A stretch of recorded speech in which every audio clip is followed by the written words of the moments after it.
Hi and welcome back to D&D Reviews. I'm the daughter. And I'm the dad. And grab some popcorn because today we are talking about sinners.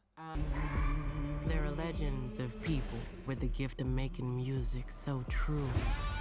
It can conjure spirits from the past and the future. This gift can bring fame and fortune. Will somebody take me in your eyes? But it also can pierce the veil between life and death. Listen here, this ain't no house party. Shit. Y'all ready to drink? Y'all ready to sweat till y'all stink? You want some? You keep dancing with the devil. Careful, boy. You gonna bite off more than you can chew. One day he's gonna follow you home. We got us a problem, y'all. What the hell going on? Oh, we heard tale of a party. Which we saw last night at the View at Stratford. Yeah. A match that we found ourselves with again. Yeah. After drop. But with a much bigger crowd. a lot Screen bigger crowd, and yeah. the A crowd. bigger screen, was bigger huge, crowd, yeah. Which was unfortunate because there was some behind us that spoke for 2 hours spoke solidly. the whole time. I noticed it again and again, but you were near it, weren't you? I noticed it the whole time. Why are you going paid to sit in? I don't understand why you. know. I mean, they must have been homeless people or something, and They were just like, they needed somewhere to have a congregation, talk. It's sad that they spoke over it because this is a really good movie. Yeah, yeah. In fact, I would say the Mississippi accent. We were talking about this afterwards, weren't we? Yeah. Sometimes it's so heavy. You think, I wonder if they spoke like that in 1932 Delta, Yeah. Mississippi. Ex-slave country and all the rest of it. Yeah, just ahead, we're going to be spoiling the movie. Oh, we're going yeah, to be of going course, through yeah, it, sorry. and We do. the plot is very. I love the plot. I think it's so cool. The think it's concept cool, is so yeah. original. It basically is two gangster twin brothers return to the hometown to find that it's kind of been plagued by evil. That's like the synopsis. Going disagree. in, that's how the movie has been described. Yeah. But it is a bit different. It is different because the idea. I mean, they just rock up out of I nowhere. know, The but loads of vampires people- haven't infested the place. They just roll up. And that was an issue I had. I wish that they Because would- it rolled up with Doherty, didn't it? Jack Doherty, whatever his name is, John Doherty, the lead bad guy. Jack Coogler. Yeah, he turned up on his own, didn't he? Because he was banging on the door, going, "Oh, I've just been attacked and everything. Let me out." Yeah. So we're going to be going through the plot Yeah. and talking about specific points. But the music, wow. So let's just go. So this movie takes place in 1932 in Mississippi, which is actually funny because we were having a discussion before we had ever seen it that we kept thinking it was going to be set in Louisiana, in the deep south You of did. Louisiana. Yeah, What did but you Mississippi is like the deep south, though, think? isn't it? No, it's not. It's not as deep as. No. But I mean, you still. I thought it was going to be Louisiana, but no, it's Mississippi, which I've actually been to, but I've never been to Louisiana, so. Yeah, but when you look at a film like that, if that's an advert for Mississippi.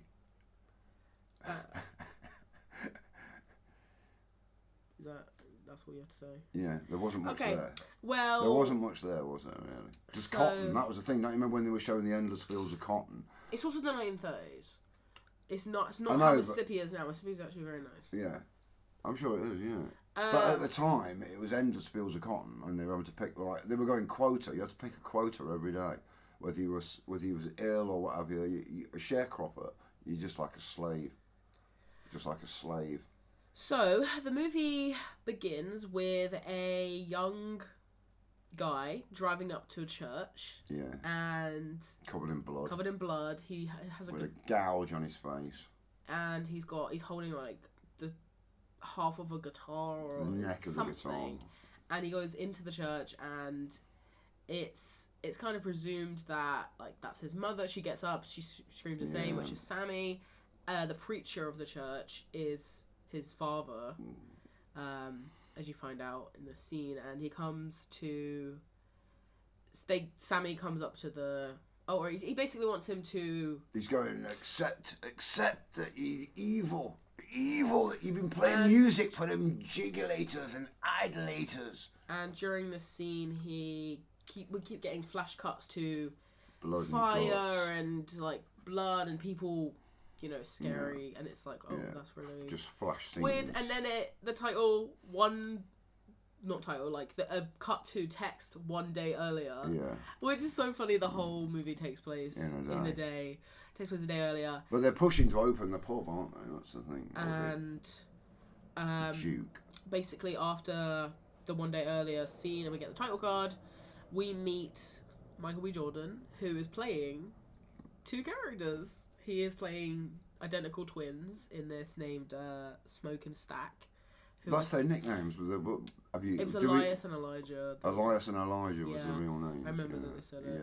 Yeah. But who was who? But they go by. They were always Smoke and Stack. They go by Smoke and Stack the whole time. They say their real names. When people talk about them, they go the twins, don't they? A bit like the Crays, you know. They go the twins. Oh. Yeah. They're like, oh, have you heard of the twins? Like, Smokestack's back. Like, But they are. So they're coming back to the Mississippi Delta from Chicago. They've been living in Chicago for 7 years, or they've been gone from Mississippi for 7 years, and they're buying a sawmill, a disused old sawmill, from just a character who is very racist. Yeah, for the time, yeah. You boys, and you actually, boys. it's funny. At this point, he has my favorite line, which is the owner says, "Are you guys twins?" And they go, "No, we're cousins." Yeah. And I kept repeating it before we went to see the movie because it's in the trailer, and I think it's a funny line. You twins? Nah, we cousins. But yeah, you could tell. It's funny in the scene. They warned him, didn't they? They just gave him a great big, because they kind of threatened him, didn't they? Well, basically, it's funny because in this scene, I didn't really get the fact that they were gangsters until they went into the sawmill to look at it with the owner, who is named Hogwood, sorry, and there's a little threatening between all three of the guys, and then they're basically like, "Oh, is our money not good enough?" They say.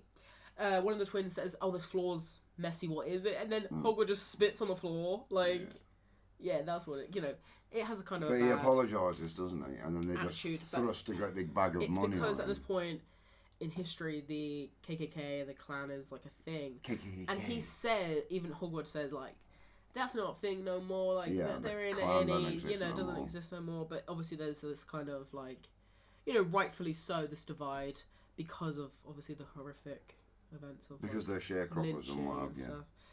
But so they're buying this because they want to set up like a jazz black community style juke joint. That's what they call it, a juke joint. It's like an illegal drinking pit, isn't it? So because you can't tell me that it's got a fire ordinance or anything like that. So in order to set this up, they actually go and they get their cousin Sammy, who is the boy from the beginning. And he is a kind of an aspiring guitarist. He really likes playing music, and the twins gave him a guitar. Before they had left, and he plays that. And he's what's his name?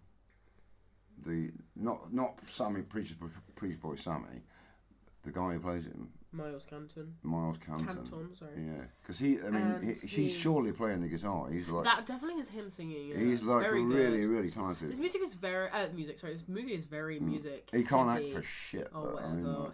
He doesn't like the performance. But I liked it. Anyway, so they grab Sammy to go and help with setting up the. Because he's like a little runner, isn't he, for him? They also grab some, I guess, other staff. Smoke. There's actually a fun scene where they go, the twins and Sammy go to find... Oh, which we find this so convoluted. They go to kind of the middle of, town. No, it's when they go to the... get the drink first. Oh, yeah, They've just got, a little carriage full of Italian wine and Irish beer. Well, they've got a truck. And it's covered, so that you can't see what it is. But we were wondering, they've driven that down from Chicago. They've either just driven it all the way from Chicago. They've driven it from Chicago, or it was already there before they left. But then it's 7-year-old But it can't be because they said later. But they never explain. It's a really weird thing. They never I guess really they drove explain that any of from that, any of that Chicago. sort of background. It's just weird because they already have a car. Yeah. So what do they? One of them drove that. Yeah, but it's they'd very have weird. to, wouldn't they? They'd have to have done. You find out later on that in Chicago they ran into some mess, so they had to come back home. They were, it's a they weird were choice. gangsters, but It's a weird choice for them to kind of be like, we're gonna go back home in Mississippi Yeah. and then open up a juke joint and. But let's be honest, let's be honest. They when they were last in, they didn't leave town 7 years ago. They were last in town 7 years ago. Yeah, because if this was 32, that would take it back to 25. Now they left town to join the army to fight in the First World War. But that was 20. That was in 1916, 17, 18. Yeah, so it was 10 years before that. Yeah, so they'd come back from the war, they'd moved back to the town, they've done other things and what have you, and then they've ended up going to Chicago 7 years ago and never coming back. So it's not like they disappeared, because they keep, it's like, oh, where you been? You've been gone forever and everything. They haven't. They went to Chicago, but they've been other places and come back. They went to the war and came back years later. Well, yeah, I don't So know. they're, I would love to know they're more. wandering people. They're I'd wandering love to know more guys. about the history, but obviously they're orphans. They're always really They're well orphans, dressed. they and don't everything. have parents. I mean, they're adults, so it's kind of weird. But like they don't have a lot of ties to the community, but they come back there. Except for the women that they love so And much, So which they both tell them during that. these scenes, Smoke goes off on his own to town in order to get some supplies for the opening, and then Stack goes with Sammy to the train station, I guess, because he wants to hire He wants to go and find. Delta Delta Slim, Slim. who is the best character. He's so fun. Yeah, He's- I like him for his drinking. He's an alcoholic and he plays harmonica and piano, yeah. and sings a bit. But he's like famous, isn't he, in a local level? But during they're at the train station doing this, and they get Delta to kind of come. But before that, Sammy runs into a woman named Pauline, who is like giving him eyes, like she wants. But she's married. She He's just says, all "I'm over married, by her. the way," and he's like, "Happily." It's very funny. Yeah.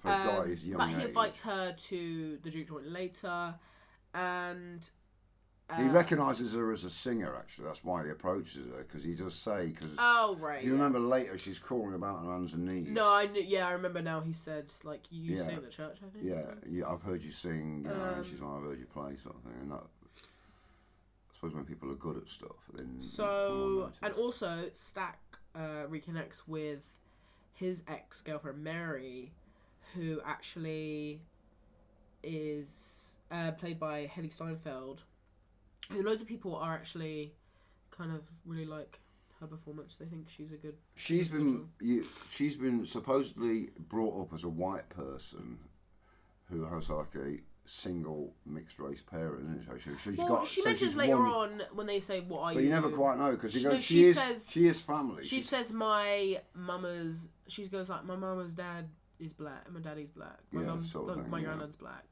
But she she dated Stack for Did she date years him? ago. Because he No, told he said, they say that they... Yeah, but she's He like, thinks we had that. sex, and then like you said, hold on a minute, I'm nipping out for a packet of fags, and that was 5 years ago. But and where she's you back been, in motherfucker? town because she actually lives in Arkansas with her husband. She's driven miles, yeah. Because to get her hold of mum him.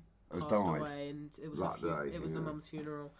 While this is happening, Smoke actually meets up with his ex-wife, Annie, who is very like a voodoo style, like a Bruja woman or something. She says to him Because it's a very African feeling place, isn't it? I don't know whether it was, but very African.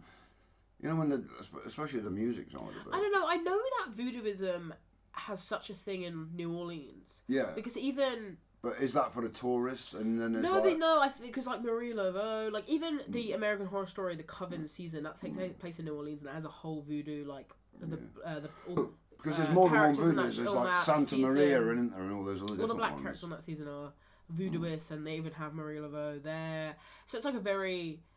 they even have her buried. Her body is buried in New Orleans, so that's why I thought it'd be like a Louisiana thing. But so he meets up with her, and I was very confused at first because they don't say. So they're married. Smoke is married to her. Her name is Annie, and I at first thought that this was like not his like maybe an older sister, because he calls her calls her Ma. He does, yeah. And she's very like, I was so worried about you boys. And he's been out. And I like cared for you. And then they start kissing. Who's you know the body he goes to? Is that Dad? I thought that was the dad. I thought it was the dad. Because But who was it? He mentioned in the car, Stack mentioned to Sammy that, because Sammy asked, because Sammy's dad is the older brother of Stack and Smoke's dad. And he says, did you or guys... is it the other way around? Oh. Because otherwise, surely he'd be much older than them. Their dads are brothers. Because they even say later on, wow, you're full cousins. You're blood-related cousins. Yeah. But Sammy says to Stack, did you and your brother kill your dad? And he goes, no, Smoke did, yeah. And so I thought when he went to the grave... Because he kept beating me up and everything. I thought when he went to the grave, that was the dad. And that this woman was like, not his wife. I did not think it was his wife. And then he even called her Ma. And she's very like, I cared for you. I prayed for you every day. It felt like a mother or something. Like, not like she's old enough to be. They're the exact same age these actors are, so it was a bit weird. But she was more motherly, because she was dressed in a very simple, poor fashion, and he's dressed like really city kind of gent, you know. It's like you come. It was also when he tried to give her the money, and she said, "I don't want your blood money." It felt like I gotta take care of you. You're my you cared for me kind of thing. But it was clever what she said, because he said, "Well, like all the people who like died, like your belief, ain't worth." And she says, well, "Do you think you're all?" Because he said, "I survived all this stuff." And then she goes and like, who prayed for you every day? So that's why you survived. That's why you survived, because I was praying. You don't believe in it, but I was. Yeah. But then when she went, are you still wearing the necklace? And he was still wearing it. And he'd like the pouch for stuff. But it is funny, because I did see on Reddit a lot of people, someone else was confused about seeing, because he calls her Ma. Yeah. And then they hug in like a nice way, and then she grabs his. Yeah, she's like, tackle, she grabs his manhood, really? And it says, looks like that's like every part of you missing me, huh? And they start kissing, and I was very confused. Yeah. But I thought it was the big sister that had raised him. Yeah, I thought it was Dad's body outside. I 100% thought. And I thought it was going to be like, you know, once Mama died and Dada died, and you raised us, and I failed, and she'd be, I failed. I thought it was you, and they'd be like, you did the best you could, and she'd go, but you're bad people, and they'd go like, we'd be a lot worse without you, sort of thing. You know what I mean? I genuinely thought it was their sister. But right before Smoke... Because they were pretty brutal about their behaviour. Yeah, they were very obvious. They would beat about 10 people up every single day when they weren't shooting someone. Right before he goes... Well, actually, yeah, because right before Smoke goes to see Annie, he goes to a, shop. A Chinese shop. To talk to a bird. To order food from the local Chinese guy. He's going to get food off him. And his wife, Grace, is going to... His wife is going to make the sign for the outside. Paint the signs and everything. I can't remember the name. And they're going to help him because he's throwing the big opening party at the Duke joint. Yeah, so they invite... So he invites... That night. He knows them, and they're obviously and they're going to... 7 years Because it's like, can you serve? Because Grace ends up serving beer and actually, side note, like filmmaking-wise, there's some cool one-takes of... He goes in and they own 2 shops right across the street from each other. And people did say, actually, that... Because they're Chinese immigrants, apparently around that time, they had to be in with the black community and the white community, and apparently these sides of the shops, that's why they're there. One side is for the black customers, and one side is for the white customers, because they were not loved by either side in the 30s, these Chinese immigrants, so they had to kind of be on both sides of it, which is why they own 2 stores that are right across from each other, because one is for white. One for white and one for black. One for black, which is actually a cool little touch. And there's also some really cool one-takes when the daughter goes over to... The wife is at one store, and then the daughter and the husband are at the other store. And he says, go get your mum. Yeah. And it's a cool one she walks miles to get It's a cool one-take of her going across the street, getting the thingy... Getting the, so his dad wants to talk and then to she her. takes over, the and daughter she takes just over, steps and then behind the counter. wife walks back, and it's just a cool... But it's cool because... Oh, we forgot to mention it. Right before this, Smoke had told a little girl, a young lady, to look after his truck, and that he'd pay her if you see someone looking at it too long, press the horn. And it's a cool thing of where he's like, no, negotiate. Like, I've told you I could pay 10, but that just doesn't sit right with you. You want... And she says, okay, 20. He goes, 15. That's all, like, the best I could do. And it's a fun little... It's like a fun thing for his character. But when he goes into the store, the horn gets pressed, and he goes outside, and someone is in the back trying to rob looking into it, and he shoots Taking both of bottles them, out, like yeah. just in the leg and the butt. He goes one And they go, I didn't know it was you. Like, and it's so funny because he shot one of them, and then he said he shot the other one, and he goes, why'd you do that? And he goes, well, I can't have someone saying that they try to rob the. They came up to rob me and got away with it. Sort of got away with it. But when he goes back into the store, and then Grace, the wife of Bo, goes across the street on the one day, you see them getting like my legs, and like you see them like, and she says, but he's already paid the husband money to care for getting them patched up, which is just so weird. But yeah, it's funny because she goes in and goes, oh, there's two men outside with gunshots, like, I knew you were in town kind of thing. And he goes, how you been? It's like a funny thing. But yeah, so they're sorting out, there's a lot of stuff in this early point of the movie where they're trying to sort out opening up this joint for the night. Like, they're like, we're going to open it tonight. It's got to be tonight. So like they've got the alcohol. Now they've got Delta Slim and Stack and Sammy and Delta Slim are all in the car now. Oh, it's a nice touching moment. Delta Slim tells a story. They run into people doing like like prisoners who are like working hard kind of chain gang thing, and he tells a story. Delta Slim knows them, and he tells a story to Sammy where I didn't get the full story, but it sounded like him and his friend robbed something, split the money, and then his friend was gonna go and start a church somewhere else. Yeah. And then he got lynched. Is that what he was saying? I think he said that he spent $2 on a bag and injected himself. Yeah, and because they knew that he'd got a lot of money, he gave him what they call a hot shot. So they gave him a poison shot. So when he injected it, he died, and then they robbed his body of the money. That is not what happened. He said he spent $2 on a train ticket. Yeah. And then something happened, and then they said in the version they accused him of killing a man and sexually assaulting his wife, and then they lynched him, and then they cut off his manhood. Yeah, they cut off his manhood, of course. Yeah, and they took his money, which is what they were really after because they knew he had a lot of money. But it's a sad scene, but and actually the audio of him describing. But he spent all his on whores.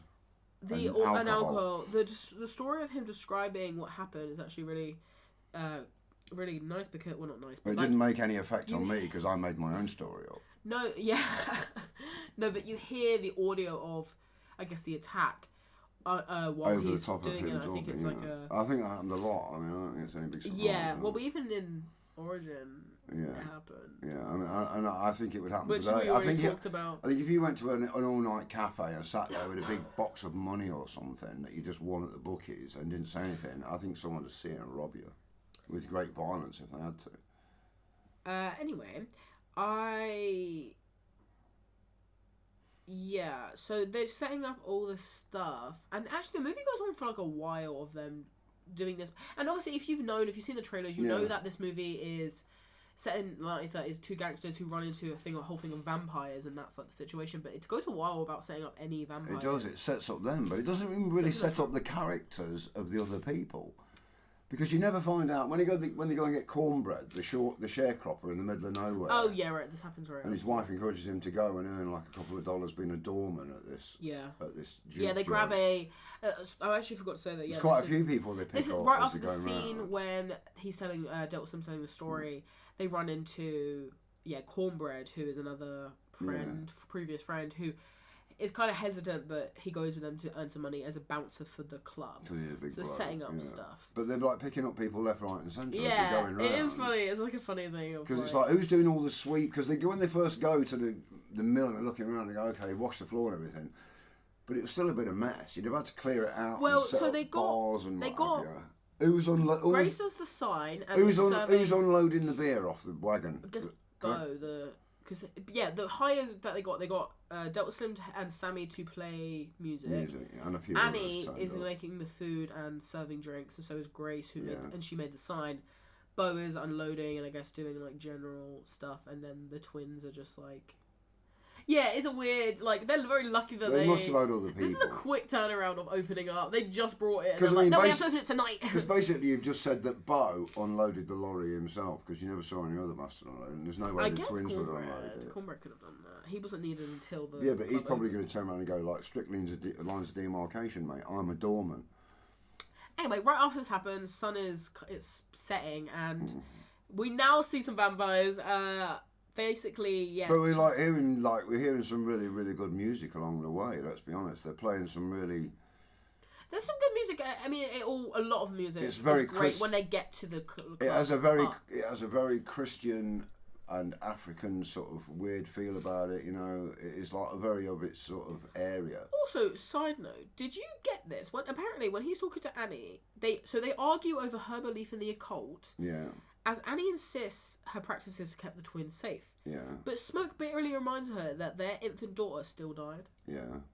Did you hear that? I did not hear that. I know. Yeah, but don't you remember when she was breastfeeding that child at the end? That was later. Yeah, but I thought that was just like wish. This is what we could have had if No, they if did I talk. hadn't died. They did talk about that. I don't think they ever talked specifically about themselves. I just did not get that. No, I didn't. It's hard. I didn't get it, but I thought someone important had died. I thought they were talking about. And the fact it was an infant daughter, or it was even an infant, didn't actually. So I thought someone's died, yeah, and this is like rendered their because he turns around to her. He said, "You're going to make me say it." He said, "Like it hurts to still come here, but I love you and I can't stay away from you." Yeah, and that's when he ends up backscottling her over the kitchen counter. They were out so much as a buy your leave or take your knickers off. Yeah, I did not get that, and I knew that it's the 1930s, so realistically someone's died, like in their previous. But I just think we found out later she was there. She was breastfeeding a child. She was breastfeeding. I know, but child. I thought that was just like, okay, I've died, but this is what we could have had in the future. No, I think that was the child. Well, that's very random. I think the child drowned because they were talking about at one point about a child drowning. Don't you remember that? No. Oh, okay. Obviously, the kid probably just died from the fact that it was the 20s and they didn't, and she's living in her heart. Well, sorry. No, I'll tell you what it was. It was when we were watching Dead Meat. And he was on about his brother drowning. Oh, as a smoke and he so saw him low, at the bottom of the river. Yeah. Sorry, yeah. You confused yourself with that. That's Dead Meat, the podcast. It's very good too. Oh yeah, Dead Meat, the kill count, very good. Yeah, we were watching it last night after we got back from this. And obviously one has spilled into the other for a moment there. So yeah, very random. But now that everyone's kind of going over to the joint, and now we get some vamps because. Yeah, Tom O'Connell. We get a vamp. Oh right, well, but like it's the start of the vamps. Yeah. Oh, sorry, Jack O'Connell, not Tom. Jack O'Connell plays a character from Derby. From Derby, we're from. Derby, we're from Derby, yeah. He plays a character. You were born in Derby. He lives in East London, and we're currently in East London. But I mean, maybe if he was born in Derby, he'd have been born in the same hospital you. They'd both been born in the city. Well, he's born in Derby. He's not. He's from Alveston. Oh, is that? Alveston is Derby. Well, it doesn't matter. But he's actually an Irish immigrant vampire. Yeah, his family played Remick. And he is fleeing from vampire hunters because who are, I guess, native Indian? Choctaw, I think. Yeah, you're right. Choctaw vampire hunters. Well, they're the guys on the horses and the truck. I know, but you don't know that yet because he knocks on the door and he says, "Oh, help me! They're trying to kill me." He's looking all tortured. I'll give you this money if you help me in. Oh yeah, he knocks on the door of a married couple who are actually. Clan members. They have the uniform on display behind them for anybody to see. It's so funny though because he knocks on the door. You're allergic to the clan, boy. This is like in the middle of nowhere. It's just their house, and they knock on the door and they both open it with guns to him. It's like, what do you want? Yeah. And they let him in because he kind of bedazzles them. Yeah, but he says like, I'll give him money if you let me in, but just don't tell them that I'm here. Yeah. And he says. Like, he gets them to invite them. Basically, that he's being killed, but obviously doesn't expose the fact that he's in the wrong. But the sun is. They're Choctaw Indians because they go. The sun is setting, and right after this, they get a knock on the door. She opens it, and it's vampires, and they say, "Is anyone in here with you?" There's a man. Hunters. Vampire hunters. Yeah, sorry, vampire hunters. Not Choctaw. vampires. They're Indians, aren't they? Because they're wearing the beaded buckskins and. But it's really cool because they say to him, "Look." You know, he's in there. I know realistically he's in there. But don't trust him. He's not what he says he is. Don't let him in. And then it's so funny because they are the best horror movie characters. Once the sun's set, they go, fuck this, we gotta go. And then they just leave and never see from again. Those guys are like... we gotta get home quick. Because obviously the sun is setting, so now they know that if he's gonna come after them. Yeah. She looks for Bo and it's a really cool horror scene when... Remick is sitting there and he looks better, like he's not injured anymore, and Bo is sitting lying on the plastered floor. from head to toe with blood. Bo is on with the his floor. great teeth showing. And he says like, "Don't worry, he's all better now." And he stands up and he's like, "Shh!" And it's just he's such a good villain. He's a really good villain. I love Remick. I think he's such a cool villain, and that's why this movie is good. But I wish that there was just more vampire stuff, because I know that it goes into the music elements, and there's a lot in this movie. But what more would you do with the vampires? Because at the end of the day, once you invite, a lot of scenes. but once you invite the vampires in, you're screwed, aren't you? Because they're unkillable. Realistically, you know what I mean? They take some killing, you know. As we know from this film, anybody go see this film? Yeah. The vampires win basically. But I just so what do you do? How do you extend their partner? That's the thing, I don't know, but I just feel like I thought the dancing and the singing they did when they were like dancing in the huge circle, and he was singing that Irish song about I dance on elves and goblins and everything, and I wear all I need is a new pair of brogues and what have you. I thought the music that they played inside the house, like the Bruges house, you know, they're playing the blues and everything, this real African sort of Christian feel and what have you, but also, but it felt like it was for goodness, and it felt like what the others were singing was for badness. Okay, well, great. What is that? Okay, sorry, that's fine. Have I given away everything? No, I just it doesn't matter. Anyway. I just wish there was more vampire stuff in this, and I don't know. It just felt like the movie was described as like Michael B. Jordan as twins versus vampires, and it was kind of more like the vampires are just like a side. I think the vampires let it down just by being in it. Oh well, anyway. I don't think there's any need at for them. Basically the opening night, there is some incredible scenes of music being played, and just it is incredible. Sammy basically plays well, you know, everyone goes in first of all. Everyone Mary plays up a storm. So and Annie's obviously Mary shows up and she knows the place is bouncing. She knows cornbread, which is nice, and Pauline also is there as well. She comes and Sammy is very happy. Pauline. Yeah, I said that. Pauline. Oh, right. Okay. Pauline. Yeah. Pauline. But there is an incredible scene of Sammy playing music. And basically, we forgot to mention that. At the beginning of the movie, during the opening title... What are you doing? Pulling my beard. Sorry. The opening title, I think it's Annie that's saying it. She says that, like, sometimes music is so... Yeah. That it brings good that it can transcend but it attracts via evil. via time. And there's a fun scene of Sammy playing his music, and it all of a sudden people are dancing to it, and all of a sudden it's like you get like people 1980s electric guitars and DJs and all of these, and then back in African Tribe playing music and all of these different styles of music throughout time. But all the great players and everybody is dancing. Obviously, they don't know it's not actually happening. Like it's just like the Django Reinhardts of their day. And I think it is so incredible. Everyone loves that scene. It's like the best. Yeah, it is. It's so good. It goes on for a while. It's a long. It doesn't pretend to be anything except sort of mystical.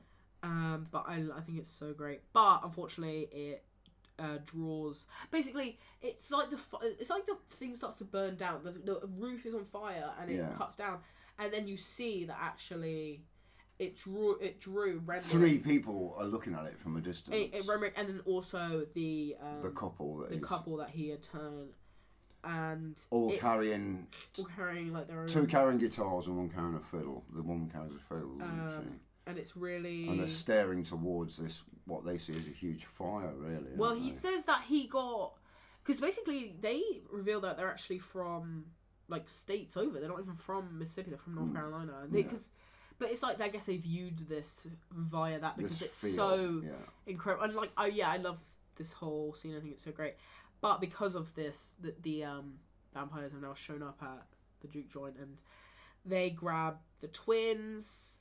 Everybody's at the door looking, and they play. The vampires play. Obviously, don't say they're vampires, but they're like, we love music too. We got money to spend, lots of it. And then they play. Look, listen to us play, and they play This hilarious. The day they picked we picked poor Robin clean or something. And like that. they're doing the guitar moves and they go, Yeah. woo! And they Yeah. move the guitar Yeah. at the same time. Like, Yeah. the fire from, like, the left to the right. Yeah. And it's so funny. It's country... I don't know what. Yeah, I can't remember how they go. But we pick poor Robin clean. Yeah. Have a bit more Robin clean. Yeah, like we'd it's have picked so his poor, funny. But they are turned away, and actually, I didn't realize that. Yeah, vampires. This is like kind of this is a motif throughout the movie with the vampires is that they need to be invited in. So that's why earlier on when Remick showed up at the couple's door, he said, "Please, can I come in?" And they said, "Yeah," which is why he was allowed in. And at this point, they say no. The twins say no, which is why the vampires just can't come in because they're literally not allowed to. And we'll go away very slowly then. Yeah. Oh, we'll go. All right. Well, we'll walk away slowly, just in case you change your mind. Yeah. And they walk so slow. And then they sit there and play music. And they sit outside, and because of basically, Stax talks to Mary and says to her that they actually robbed. So they're serving at the bar Irish beer and Italian wine, and she says, "So you robbed the Irish and made not the Italians, and then robbed the Italians and made the Irish, and then took all of this and then left. But soon enough, they're going to find out." Yeah, they're going to work it out. Yeah. And those people talking about the fact that I guess Al Capone. Oh yeah, that era. In that era, yeah. And that this movie is saying that they were responsible for like the whole thing that happened because of this. I don't know. Well, no, but there were like wars going on all the time. People were ripping each other off, I'm sure. But because the twins actually talk to each other and they say that they're gonna. It's funny. There's not a lot of scenes once they get to the bar of the twins together. I feel like they're always like because they're always I guess doing it's things. It's him. Yeah. It's Michael B. So. But it means they can get twice as much done, doesn't But it? They have two like intense because both of them tell women how much they love them and they were sorry they left them. And you're like, well, hold on, you buggered off 7 years ago and never even thought so much as a rose at Christmas. Well, it's just weird because Stack loves Mary and Smoke even said to him, like, get rid of her. Like, I don't want... So, I don't know, it's a weird... I thought that one of them was going to be saner than the other, but they're kind of both, like, crazy. But because of the whole Chicago thing that happened... When they stabbed the rattlesnake, it was pretty crazy. Yeah. Because, I mean, they could have shot it. But he didn't. I mean, like, he goes, like... one to the other, like, throw me the knife. And he throws him the knife and he catches it mid-air. The rattlesnake's there and he goes, boom, and pins it by the head. It was mad. Because of the fact that they stole all this stuff, Mary says, okay, I'm going to go and see if they're okay. They'll talk to me. Yeah, and I'll attract them back in. Yeah. And I'll see if they have good money to spend and if they want to come. Because, they originally got turned away. Not the fact that they were creepy, it's the fact that they are... white and creepy. And had said to him, they said the twins said, "Do you believe in the clans?" And he goes, "Yeah." And he goes, "No, I believe in equality for all." And it's like, okay, but they even say, "Okay, well, why is she allowed in?" Pointing to Mary, and then they say, "Well," and he says, "She's family," but obviously, she is. But she says they'll listen to me over anyone here, so I'm going to go out and talk to them. Because 3/4 of them is not family. And this is such a wait, what? Because 3/4 of it is not family. 3/4 of it is white. Well, yeah, but family isn't just... Well, no. But what I mean is when she talks to the white people out there, she go out there and they go like, well, you're with them. You go, look, I'm 1/4 with them, but I'm 3/4. I don't know that. I'm 3/4 white. So I'm with you, brother. But vampire. I love the scene when she goes outside and he starts drooling. It's so scary. Basically, that is scary when he starts drooling. Well, they start talking, and then he goes, "You're in a great deal of pain," and she goes, "Yeah, my mama just died," and he goes, "I can save you from feeling like that." She goes, "Look, I'm just sad. I don't need to be saved." And basically, the vampires in this. And can we point out that when Smoke let her go, or Stack, whichever one it Stack. was, just before he let her go out the door, he pulls a pistol out of his pocket and he kind of puts it down her garter. Oh yeah. Oh right. Yeah. I believe so it's we a know. garter anyway. Yeah. So she's got a gun on her. So yeah, but and like. And actually, right. Oh, actually, there's. But it's important that she has that gun. Right. Yeah. There's a cool moment when they are talking to her where she goes, "You got money to spend?" And he goes, "Yeah," and he gives her gold, and it's really cool because she says, "Oh, like what is this? Like what can we use it here?" And then he goes like, "Yeah, well, not from this time. It's like it's not good for you at this time." So it must be like this gold is from because obviously Remick is ancient old. They don't age, so he it's must. From Romania. This is from in 1500 from so long ago. And it's a really cool scene where he looks away and then looks back at her and his eyes are all... Silver dollars. And I love the eyes, the vampire's eyes in this. I think that's very, very chilling. And she starts... I like the way he slobbers on him. He starts drooling, and then she gets freaked out and stands up and points the gun and says, "Okay, she jerks the gun at I'm gonna go." And I thought she was gonna make it back, but she starts... And then you see speed walking away, and then you see him fly in the air, and then the next time you see her is she comes back, and then Cornbread's like, "What are you doing out there?" He goes, "What are you doing out here?" And she goes like, "Are you gonna move out the way and let me in?" And he says, "Yeah." And then she comes in. All right, yeah. But then she goes and she acts very different. She gives the gold to Stack, and then she goes like, she starts kissing him, and she's like, "Come on, let's go." And like, but right before this, actually, Sammy and Pauline started. Everyone rattling away, yeah. Like, it's like an just orgy. Gets down like in the. Yeah, the office gets some hammer. Because Stack and Mary start having relations, and she bites him and turns and kills him. He dies. Smoke. Because there's a. What happens is Sammy gets told by Smoke to go find Stack, and he goes in, and then they're having sex. So then Sammy goes back to Smoke and says they're having sex, and he goes, "I don't care what he's doing. I told you to get him." Yeah. So then Sammy goes back.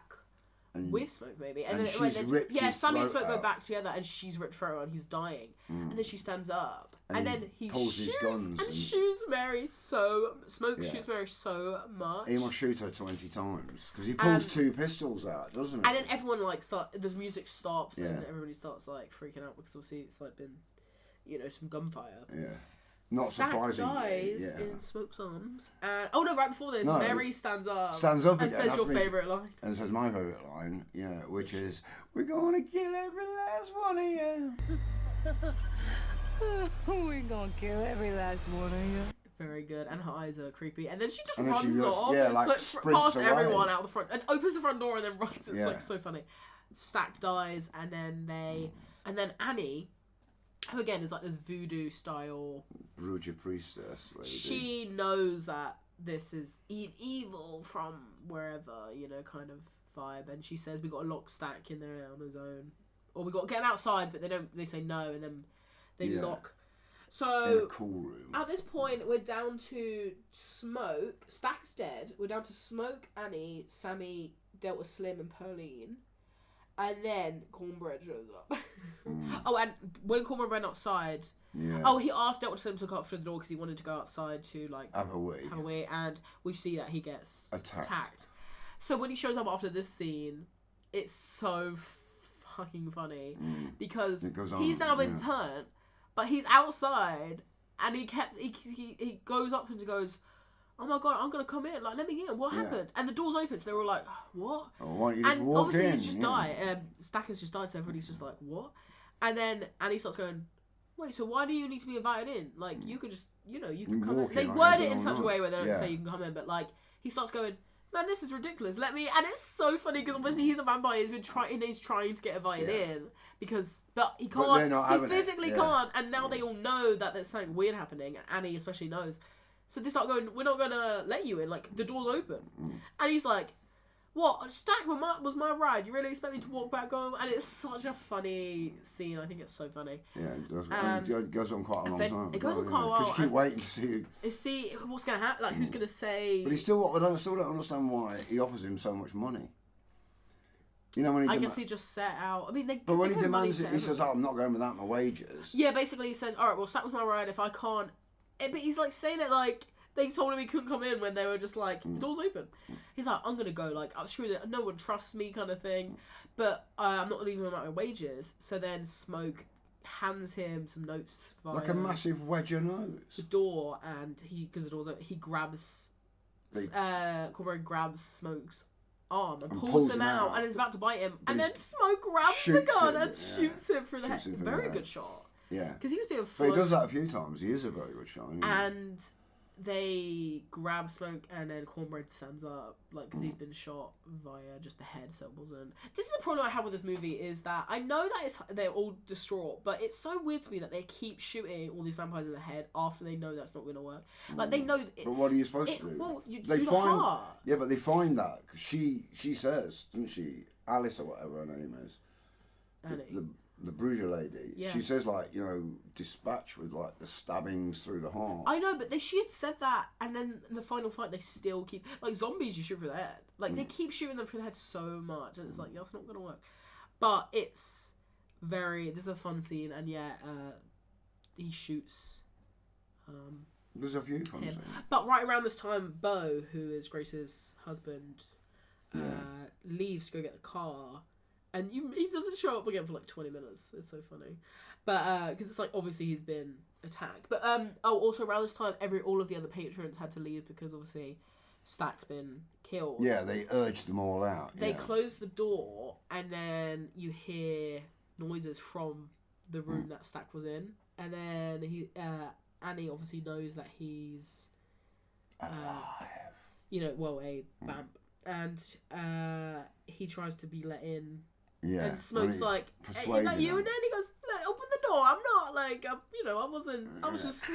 Where he's banging his head on the door. And it's like, I think it's in the trailer. It's a reference to The Shining, when Jack gets locked in the thingy, and it's like the downward shot above, and he's like dead. Yeah. It's like a reference to that. But he crashes the door on Sammy, and then... Knocking him flat, and he throws pickle juice over him, and then he, like how Mary did, just runs out the door, grabs the door open and runs away. It's like the villains that just like run away. It's so funny. To gather. She basically educates everybody who's left on the fact that they're vampires. They can get killed by sunlight, silver, or wooden stake to the heart, and they cannot enter unless they're invited, which obviously we've seen throughout the movie. And I love, because I was saying this to you after the movie ends, that obviously everybody had just, all those other patrons had just left, and now it's like really quiet, there's no one around, and it's so funny because you think, I kept thinking, oh, that's weird, why those vampires would just let everyone go, but no, because everyone they have is a now big sing-song. Every single person who was in there, including Stack, Mary, and Cornbread. Nobody has left alive. And then all those patrons are now just singing over like somewhere. They're just. It's like this. And what's the guy's name again? Jack O'Connell. No, I know his name's Jack O'Connell. What's the part? Oh, Remrick. Yeah, because he's singing this wonderful like Irish song, and they're all dancing in a huge group together. And their eyes are glowing. There's fire, all silvery, and it's very kind of like frightening. This, among with the scene where Sammy with the music throughout time, are people's two favourite scenes from what I saw on Reddit. These are the two best scenes that people like. Yeah, I thought because that was it is a good great. scene too. It was frightening. It was frightening. It was like a baying mob, but singing so beautifully together.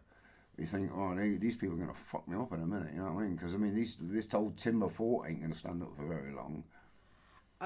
But it's a very good scene. And then...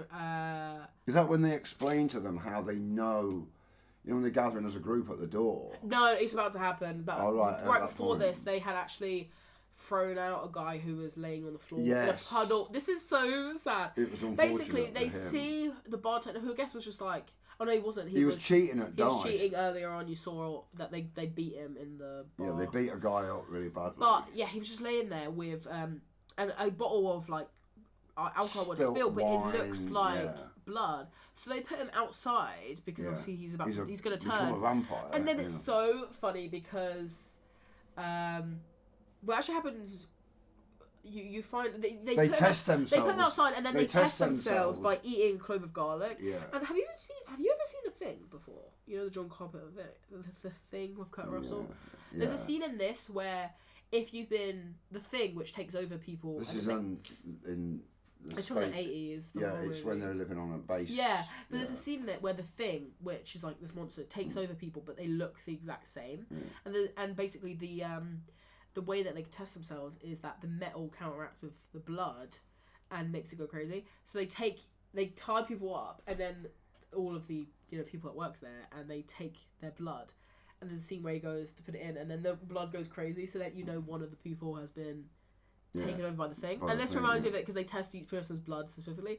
In this, they everyone eats a clove of garlic. Yeah, and Pauline but is like, I'm not doing that. Yeah. And then he puts a gun on Smoke her. just puts a gun up to her and is like, take it or I'm gonna shoot you. Yeah. And then Sammy's like, chill out, and he's like, and then they're like, just eat it, like he's gonna shoot you. Come on, everyone else does. Nobody wants to. And then right after but that, when Slim eats his bit, because he starts having a spasm and a fit, and then it looks like he's about to, and then he's like, I just drank so much of that, like that beer earlier, and it's making a weird like feeling. And then so everybody's eating it, everybody's fine because they're thinking they're gonna have to shoot him because he's like, everybody's okay, but then Smoke's like, how do we know that guy was? Yeah. And they go and they get like they thought was blood, and it was the alcohol, and then that guy wakes up from outside and Cornbread sees and he's bashing to get in, like, let me in, and they're running to let him in, and they're so close. They open the door, Cornbread grabs him on the way bites him, and then this is because the door's open now. This is when Remick shows up and explains. That they're basically we can give you memories. We'll give you we're like a horde now, we all share I know your memories, and that's how he's able to speak like Chinese, because obviously Bo got it's actually funny, Bo, who went outside so long ago, says to Grace, oh honey, I got the car, and it's like Remick's right there and someone's dying on the floor and he's like, come out, like I got the car. It's like, what? How is he acting like she's gonna believe that when Bo's not even reacting to it? And obviously now Remick knows Chinese because like Bo, he's been affected, and it's like they say maybe I'll go to town and find Sarah, the daughter. Which is obviously who's in the shop. The last thing they did was leave her in one of the shops, whichever one, while they went off and did set the party up. But it's a good scene because all of the people they know, Stack and Mary, Cornbread, they all show up at the door and they say, look, it's nice, it feels, we're invincible, we can live forever, like this will be great. And because Grace starts freaking out, they're trying to entice people out, but they've actually closed the door on. Remick says to them, just give me the reason I'm here is because when Sammy played his music earlier on, it's kind of a weird, it reveals like a twist. It's like, give me Sammy. No, because right before he reveals like a twist where he goes like, oh, the person I actually infected, who is the husband at the clan, husband of the clan, actually the guy who sold you the. Says he was actually the nephew of Hogwood, who sold you this joint. I don't know why. And they're all coming to get you tomorrow. Oh well, it's because he explains they're all coming anyway. The clan is coming in the morning to like murder but you. He also then says like, the reason I'm here is because I felt and I heard Sammy when he played his music earlier on, and there was that amazing scene with all the souls. Remrick felt that and he saw it, and that's why they showed up all the way from North Carolina. Which he's attracted him. Yeah, because I guess they could fly. It makes sense that they could go. Because what she says at the beginning is the same thing. That sometimes they attract evil. But he says, I kind of miss the people I used to know, and I want you to play your music so that I could see all the souls of the people that I once knew, kind of thing. Yeah. So basically, he says, give me Sammy, and I'll let everyone live, including the people back in town, that you may know, that you may love, kind of thing. And they say no. They close the door. Sammy looks like he's about to go outside, and then they all close the door on them. But obviously, because Sarah's been threatened, Grace is now saying, let's just let him in. I'm going to go back to town on my own. Well, they have to drag her back into to close the door, don't they? And she's the one who shouts the fatal words. But they do get ready first. They start setting up, like, for holy water, the class and stakes and fire and all this thing. And then she says, "You come on in, you motherfuckers!" Yeah. And then they've been invited in, so now they're allowed in. And in the attack, they get a few shots off, but most of the time it's not really. I don't think any vampires die, but Annie dies. But she actually said to Smoke earlier, if I get bit, kill me, because... Yeah, you pierced me with... I've got someone waiting for me on the outside. That must be me, the daughter. She says, I've got someone else waiting for me on the outside. Yeah. And I thought she meant, like, I was married before I met you, and I miss him, so now I'm going to go and find him. Thanks for the good times and for the colour telly. I wonder how people who get remarried, let's just say they get widowed and then remarried, and then that person dies. I wonder who they think they're gonna see in the next life. Like, You've imagine got if you're some married. explaining to Imagine do. you're married twice. Yeah, but I don't think people necessarily. I think you can love that person and then they die, and then obviously that's like a different thing, isn't it? Yeah, but then when you die, you're gonna be with both of them. So who are you gonna? Yeah, if you believe in that sort of thing. Yeah, well, I'm sure that you do. I don't know. Well, then you put yourself in That's a difficult. weird. I You was put just yourself in thinking a about position that. that's never going to end. But Annie dies. She gets staked through the heart by Smoke because obviously she doesn't want to Because become it's a necessity. a vampire. Yeah. And Grace also gets killed by burning. She stakes Bo, and he goes up in flames, and then she goes up in flames because of that. And Delta Slim, it also perishes. He cuts a vein himself, to attract them all in, doesn't he? and then he goes, And he goes, come on, come oh, on, what's let some me of in this? nice and tasty. And he climbs up on the table out of the way. Come on. It's actually so funny because someone online said that he saved the day because he was so drunk that all those vampires are now like all tipsy. Pissed, yeah. And it reminds me of in Treehouse of Horror, The Simpsons. Mm. There's an episode where Homer goes, "Don't eat my family, eat me," and the vampires come and thingy him, and then they go, "Too much cholesterol." He's so bad. He's so bad. And this reminded me of that where they're like, "Too much alcohol, I feel sick." Like all the vampires are sick now because he was like his blood was so alcohol filled. But yeah, he did. But he was holding them in place for a minute. Yeah, wasn't so he? that Pearline, Smoke, and Sammy can all go upstairs, and then Pearline gets bit. It's a weird thing. This last like 5 minutes of this where the people they just like get bit really easy, and it's like realistically she wouldn't have been able to. Like they survived this long. There's no way they're gonna just get bit. But she gets bit by Remrick, and because they got upstairs to open up the and he comes door, and he goes, bursting in. "Sammy!" Yeah, he comes bursting out. It's so funny. But it's sad she gets bit, and Smoke says to Sammy, "Go." Yeah, it's sad. It's sad that the husband who sat at home with the kids going, "Mum, I'll be home soon, children. She ain't rutting round the back with no like preacher boy." Yeah, because Sammy and Pearline had. And she is married.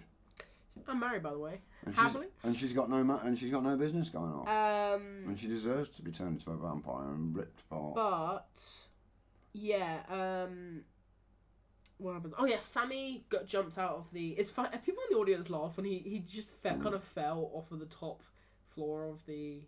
Yeah, because he jumped so far. He jumped so far. He jumped off of the top of it. He was about 30 feet, and he just landed. And everybody laughed in the audience. It was like you'd look over and go, "Oh shit, I have to get attacked by this monster." But Remrick follows him, and then Stack and Smoke fight, which I friggin' love because when he got turned to vampire, I was thinking, "Oh, this could be fun to have Michael B. Jordan versus Michael B. Jordan," and it is. They start fighting, and Smoke starts to go to stab Stag, and then it cuts away to outside where Remrick is fighting with Sammy, and he's beating Sammy up. You mean? Yeah, well, they're in this. They end up going into Sammy like got the a prayer water, when he's drowning the him, water isn't he? nearby, and they start reciting the Lord's prayer, and so then do we for some reason. we start reciting it. As well, It's weird, isn't it? Yeah. But it's actually a nice scene because all the other vampires are there, just like to the side, except for Mary and also Stack's fighting with Smoke upstairs. But it's a nice scene where he starts going, "My dad." Remember, starts saying to Sammy, "My dad used to be like a church guy," and he starts saying there's some weird stuff like Ireland got colonized, and then I had to flee, and then I got turned, and kind of like he's like a parallel with Sammy, kind of in a way where it's like I used to like music too, but my dad didn't like it. Yeah. But it's like a nice little like it gives a bit of touch to Remrick where it's like Yeah, but I think he's trying to justify how when they're together as one, how great their music will be. But he smashes the guitar over Remrick's head, and It does, yeah. the plate goes, and leaves right the plate really embedded in his skull. But obviously, because they're vampires, that doesn't, it damages him, but just in time for Smoke to arrive to stake Remrick in the heart. Yeah, but And wait, what? As I say, the time. And the sun rises, so all these vampires just get incinerated. Just incinerate. And it's a good scene of Smoke grabbing Sammy like by the and then they're like shaking, looking at all these vampires like dying because it is like, wow, what a night, what a day it's been. But that's not the end of the movie, even though all these vampires are dead now, because we still have the KKK to deal with. Yeah. Because but Smoke sees it happening, doesn't he? So he well, goes and digs up Sammy goes, the trunk that they've been talking Sammy about. goes back in the car to the opening scene where he went to the church and his dad, like, you know, that whole scene. Reject that evil son. We're not evil. Drop that and Smoke kills Hogwarts and the rest of the clan, but is wounded and fatally wounded, and he dies. But right before that, he sees a vision of Annie holding the child. Yeah, nursing this child. Because he's smoking a cigarette, and he goes, "I'll let you hold her if you put out that cigarette," and he does, and it's like a sweet scene. He was going to be a good dad. It's such a funny scene though, because he killed all these clan members, and then he shot Hogwarts. And then he demanded a cigarette off him. Well, he took a cigarette, but then he says when he's sitting down, Smoke's looking at the vision of Annie. He goes, "Look, I have money," and then Smoke just like puts the gun and shoots him like a million times. Like, I forgot you were there. To be honest. Yeah. But it's really cool scene because the final thing is Sammy's talking to his dad at the church, and he goes, "Drop it, like release this music and seek salvation." And then the next shot is Sammy driving with the guitar or like what's left of it in his hand. So obviously he didn't. And then 60 years later, in 1992, he's an old man. He's a genuine man who's got like the same scars that he had from the battle, and he owns like he's singing in a. He's a famous blues guitarist, but isn't he? The band's name is Pearline. Named after. But I mean the guy is a famous. Yeah, Buddy Guy, his name is. Yeah. The guy that plays older. Yeah, Buddy Guy. So who is an American blues guitarist from Chicago. Because he plays, doesn't he? Because speaking of, he is now in Chicago. He lives in Chicago. Sammy lives in Chicago now because even earlier on he said to. That's where he wanted to go. Stack or Smoke, I can't remember. He said, "I want to go to Chicago." Live in the high and he rise. says, "You better not go there." I'll kill you myself. And don't leave yet if you see this movie, because there is a mid-credit scene and a post-credit scene where they say where a guy comes, Sammy is now old he has guy. a minder and everything. He says, someone comes in and says to him, "Oh, there's two people outside. Do you mind if they come in?" And it's 200. It's a they've bar. offered 200 each to meet you. And he says, "Yeah, they're allowed in," and it is Mary and Stack, who are now dressed in the most 1990s, like.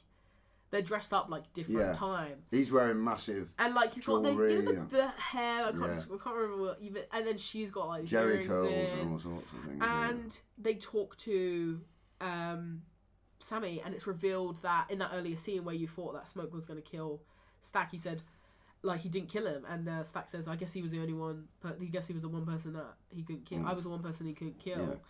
And that he allowed him to go. He allowed Stack to go under the condition that they leave Sammy alone. That he promised, while he lived to live his life. And it's so. I love this reveal that they were alive this whole time. Yeah, well, but they do say to him, don't they? Because have you still got the grit? Have you still got the feel? Because then the guy plays the guitar. He plays the guitar, and he's like a really serious blues guitarist. They even say to him like, "Oh, you're an older man. You clearly, like you can have the chance of that we have," but they decline, and it's such a sweet moment where he says to him like, right before all that disaster struck, that was the best night of my life, like at the club. Do you agree that was the best night? And Stack says, "Yeah," because he says it was the last time he ever saw his brother and the last time he ever saw the sun. And then the movie, and then the last scene is just young. Is after the credits. If you sit through all the credits, it's young Sammy playing music. For about a minute. He plays and sings some music. Yeah. But that was which is worth seeing, because at the end of the day, he's acting worth seeing. But there you go. That was Sinners. It was good. Michael B. Jordan. I'd see it again. He plays. I'd see it again, definitely. I thought it was a really good film. And this is directed. I couldn't forget to mention, directed by Ryan Coogler, who also made Black Panther. And he wrote it and he produced it.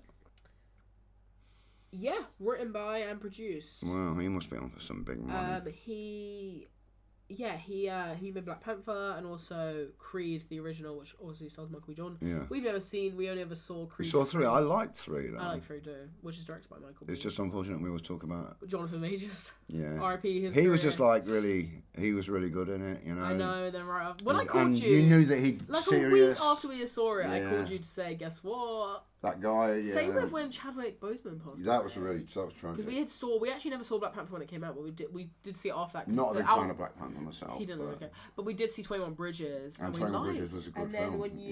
And then when Chadwick Boseman died, I rang him. I incredible. rang you at like 3 a.m. to say Chadwick Boseman died, and you said what? And I said I've colon cancer. I probably said who first of all because I'm bad with names. But after he died, our local cinema released Black Panther, so we went to see that. And I was disappointed in that compared to which Michael B. Jordan actually plays the villain. Because he's in all of Ryan Coogler's movies. Yeah, but 23 Bridges was like 21 Bridges is very good. Yeah, we love.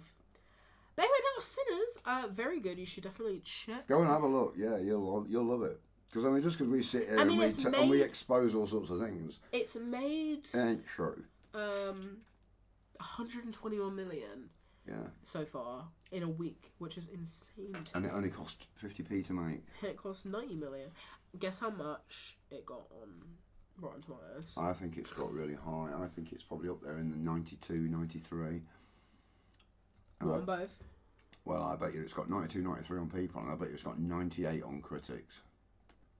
You saw it then, huh? No. That feels very specific. No. Honestly, I didn't. I didn't get a chance. It went. I didn't even get a chance to read all the actual plot. Okay, it is 97 on audience, 98 on critic. Wow. That's so high. That is really, really high. Do you think it deserves that? Yeah. Really? 98? Yeah. Almost 100, almost the best movie ever made. Yeah, no, but I mean, that'll drop because they always drop, yeah. But what I mean is people who've seen look at the crowds that were still coming in last night. Yeah. Yeah. Now, we enjoyed that film, even though we had that pair of cunts behind us who spent 2 fucking hours and 7 minutes fucking talking. We should definitely see it again so that we don't. We should see it again, but unfortunately, I think we've got other films to see during the week when there's like no one there. Just sort of Saturday night. Anyway, thank you very much for tuning in to this episode of Sinners. We've got other films to see. We're going to go see some movies right now. Join us next week for the reviews of those. Or other films. I mean, who knows? God, because there's other films to come that we still haven't. Thank you for being here. Bye. Love you, bye.